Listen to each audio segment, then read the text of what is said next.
News para poder conversar agora com o Roberto Andrés, que é professor da UFMG, urbanista, um dos idealizadores do Tarifa Zero, que esteve conosco aqui no nosso Start quando os primeiros estudos para poder viabilizar a Tarifa Zero aqui em Belo Horizonte foram apresentados e está com a gente agora depois que esse projeto foi arquivado na Câmara Municipal de Belo Horizonte, com 30 votos contrários a 20 votos a favor, para a gente poder analisar um pouquinho esse cenário que Belo Horizonte vive. Professor, seja muito bem-vindo mais uma vez à 98 News. Bom dia. Obrigado, uma alegria estar aqui com vocês e falar de um tema tão importante para a população, que é o transporte, né? Professor, te chamou a atenção a forma que esse projeto foi votado dentro da Câmara Municipal? Porque quando esse projeto tinha sido divulgado, surgiram algumas dúvidas justamente sobre a viabilidade de implementar uma tarifa zero para o transporte público municipal, e isso gerou estudos da própria UFMG, estudos de outras entidades, para poder mostrar de onde que esse dinheiro viria. A gente teve 22 assinaturas para esse projeto e assinaturas que migraram para um voto contra. Como que você avaliou essa votação na última sexta-feira? Perfeito. Acho que primeiro dizer que o projeto é viável. Ele não só é viável em BH, como desde que ele foi apresentado em fevereiro, ele foi copiado em mais 4 cidades do Brasil: Jundiaí, Florianópolis, Juiz de Fora e Brasília. Apresentaram projetos inspirados ou até mesmo copiados daqui. Ele cria uma forma de financiamento do transporte que funciona. Porque hoje, Laura, o empregador que paga Vale Transporte gasta R$400 com Vale Transporte do seu funcionário, R$500. Né? E tem vários outros que não pagam, inclusive os entes públicos. O que esse projeto faz é, quando zera a tarifa, o Vale Transporte automaticamente zera. Aí o secretário de governo até disse ontem que esse projeto mexia numa lei federal. É mentira, porque ele não mexe uma vírgula na lei do Vale Transporte, mas automaticamente, ao zerar a tarifa, o Vale Transporte zera. E aí ele cria a taxa de transporte público, que seria distribuída para todas as empresas do município, R$180, muito mais barato do que o Vale Transporte hoje. Arrecadaria 2 bilhões por ano, mais do que o sistema custa hoje. Isso foi referendado por especialistas, a gente olhou nas contas. Então, assim, ele para de pé e ele é muito consistente, o projeto. Na última semana, infelizmente, agora, semana passada, a Prefeitura fez um jogo pesado contra os vereadores, né, colocando uma linha ali: quem votar a favor do projeto está fora. Né? Inclusive, vários perderam cargos porque votaram a favor. E aí 12 vereadores fizeram uma molecagem com a população. Porque você não assina um projeto, defende ele publicamente, grava vídeo defendendo o projeto, e na última hora, porque te fizeram uma oferta maior, vota contra. O que o morador lá do bairro Nazaré vai pensar do neném da farmácia, que é um vereador que assinou o projeto, e de repente na última hora, não, eu mudei de ideia, vou votar contra. Porque o problema do ônibus continua. O Álvaro Damião não resolve o problema do ônibus. O neném da farmácia vai resolver o problema do ônibus como ele foi eleito para representar o morador daquela região e não para ser, né, subserviente às chantagens do executivo. Roberto, falando sobre os diálogos envolvendo esse projeto, setores que se mostraram inclusive contrários abertamente, emitindo nota, dizendo que o sistema seria inviabilizado, que entraria em uma precariedade, enfim. Esses setores se mostraram abertos ao diálogo, a ouvir esse modelo que foi apresentado por vocês? Qual a análise desse diálogo ou não, na sua avaliação? Eu acho que uma coisa muito importante é que nós, do Movimento pela Tarifa Zero, nesses 8 meses, batalhamos pelo diálogo. Então, assim, a gente conversou com o sindicato, a gente conversou com diversos setores empresariais, tive reunião na CDL, no Sinduscom, na Codese, no pessoal do Hipercentro, no pessoal dos supermercados, e fomos dialogar com todo mundo, mostrar o projeto com transparência, que ninguém atuou por trás dos panos, e inclusive receber sugestões para aprimorar o projeto. Na véspera da votação foi apresentar um substitutivo com melhorias que vieram do setor empresarial. Durante todo esse diálogo, esse setor empresarial, muitas pessoas se convenceram do projeto. E são favoráveis. Diretores de várias dessas entidades são favoráveis à proposta. A gente teve um manifesto de empreendedores com mais de 250 assinaturas de empreendedores favoráveis à tarifa zero.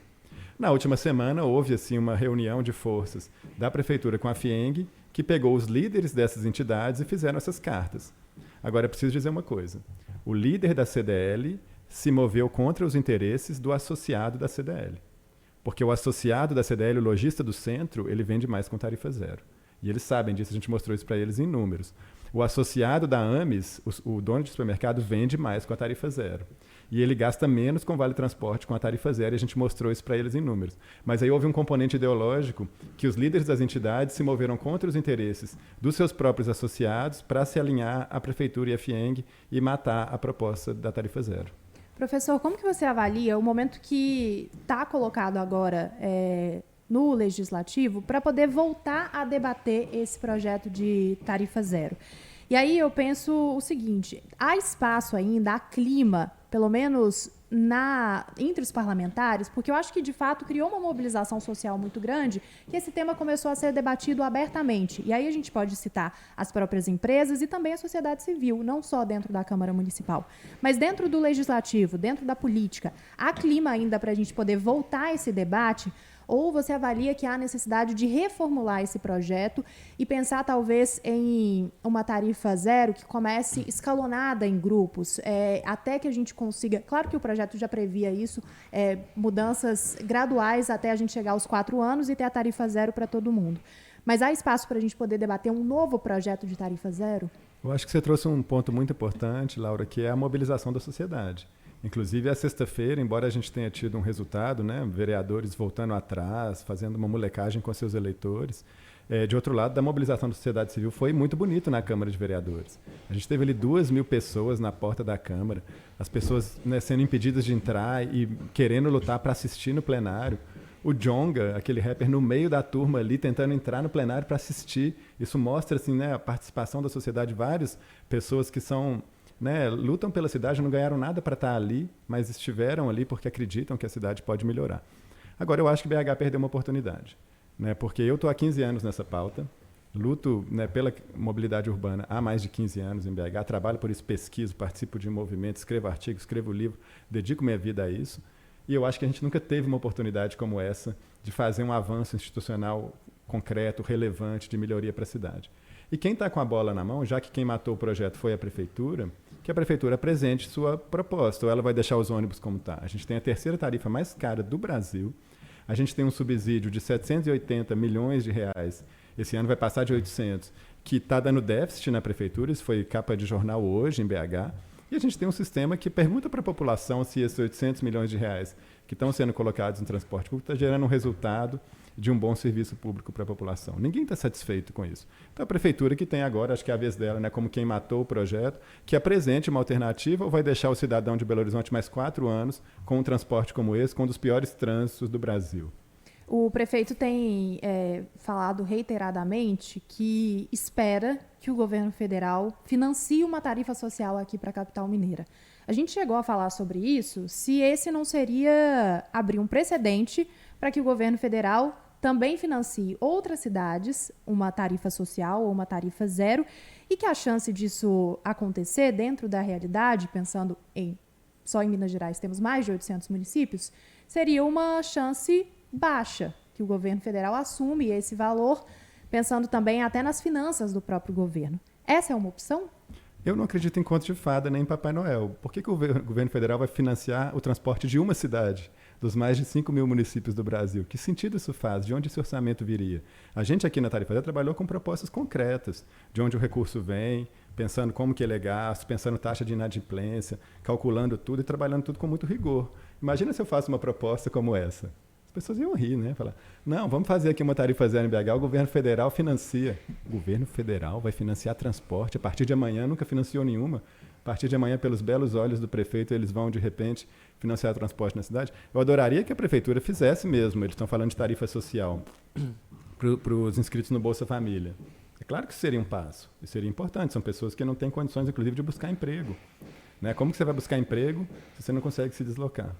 Mas tem que parar de pé. O projeto da tarifa zero parava de pé. Como que essa tarifa social vai parar de pé?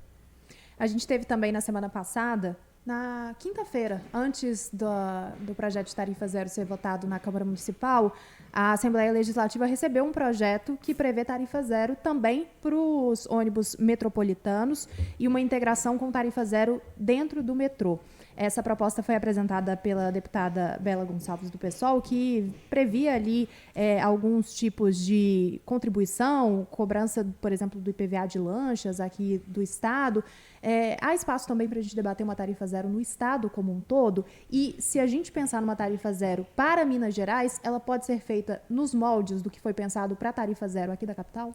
Acho que poderia ser feito sim, mas o projeto da deputada Bela ele prevê uma outra fonte de recurso, né, que é acabar com as isenções, né, porque o governo Zema ele é o governo de privilegiar os ricos, né, produzir uma série de isenções para os milionários da cidade, locadoras, etc. Né. Eu acho que é interessante e acho que isso tem espaço para avançar. Vem da deputada Bela, agora na Assembleia Legislativa tem também uma frente parlamentar pela tarifa zero, que é bastante ampla, não me lembro aqui agora de cor o número de deputados estaduais que participam, mas é um número grande, inclusive, de todo o espectro político. Assim. A gente vê que é uma pauta que extravasa, né, o campo da esquerda, embora nasça do campo da esquerda, e que tem espaço para a gente crescer politicamente nela quando a gente, né, traz propostas concretas, como foi o caso em BH, a gente avançou muito, mas infelizmente no final tivemos esse revés.